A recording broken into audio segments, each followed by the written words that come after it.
মাদ্রাল হনুমান মন্দির, যা মাদ্রাল মহাবীর মন্দির হিসেবেও পরিচিত, পশ্চিমবঙ্গের উত্তর ২৪ পরগনা জেলার নৈহাটির কাকিনাড়া রেল স্টেশনের নিকটে অবস্থিত একটি ঐতিহাসিক ও জাগ্রত মন্দির।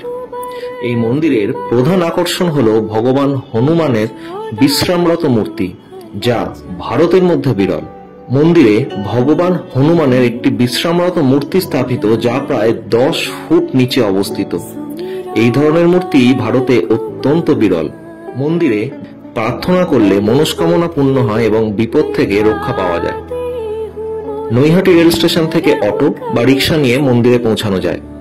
যাত্রার সময় কাকিনাড়া এবং মাদ্রাল এই দুটি স্থানের নাম নিশ্চিত করে নেবেন, কারণ কিছু অটো কাকিনাড়া স্টেশনে নামিয়ে দেয়।